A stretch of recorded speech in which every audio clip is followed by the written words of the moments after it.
Assalamualaikum warahmatullahi wabarakatuh. Hey, ngomong-ngomong kalian tahu nggak?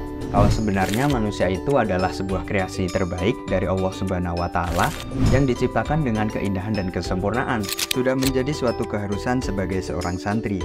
Kita dituntut tidak hanya untuk memahami proses penciptaan manusia dalam ilmu sains saja, tetapi kita juga harus memahaminya melalui pandangan Al-Quran. Misalkan pada saat kita belajar biologi, khususnya materi tentang embriogenesis atau tahapan perkembangan embrio. Ternyata, materi tentang embriogenesis ini selaras dengan firman Allah Subhanahu wa Ta'ala yang tertulis dalam Al-Quran, Surah Al-Mu'minun ayat 12-14 yang berbunyi, A'udzu billahi minasyaitonir rajim. Bismillahirrahmanirrahim. Walaqad khalaqnal insana min sulalatin min tin. Thumma ja'alnahu nutfatan fi qararin makin. ثم خلقنا النطفة علقة فخلقنا العلقة مضغة فخلقنا المضغة عظاما فكسونا العظام لحما ثم أنشأناه خلقا آخر فتبارك الله أحسن الخالقين صدق الله العظيم.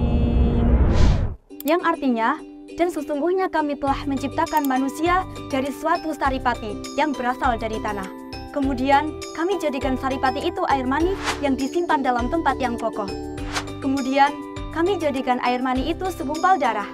Lalu, segumpal darah itu kami jadikan segumpal daging.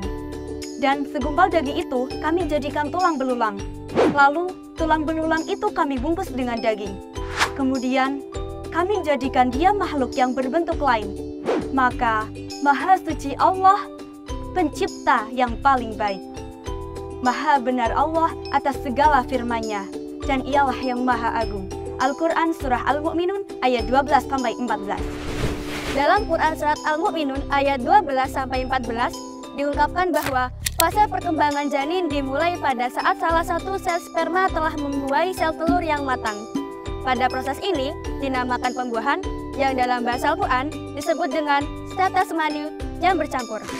Nutfah yang bercampur ini kemudian membelah dan jumlah partikel selnya menjadi berlipat ganda. Jadilah segumpal sel yang disebut dengan morula.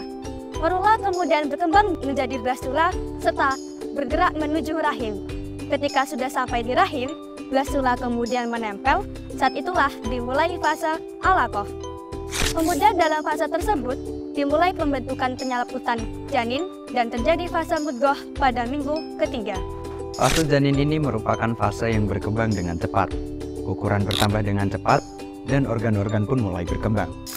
Pada minggu ke-6 dan minggu ke-7, tulang-tulang pun dibaluti dengan otot atau yang disebut dengan daging. Dan pada akhir bulan ketiga dan awal bulan ke-4, janin pun mulai bergerak. Dan pada saat itulah terjadi hubungan sistem saraf dengan organ-organ dan otot-otot. Pada awal bulan ke-4, jantung janin mulai berdenyut. Kesempurnaan bentuk janin pun menjadi lengkap dan bayi siap dilahirkan jika usia kandungan telah mencapai 9 bulan.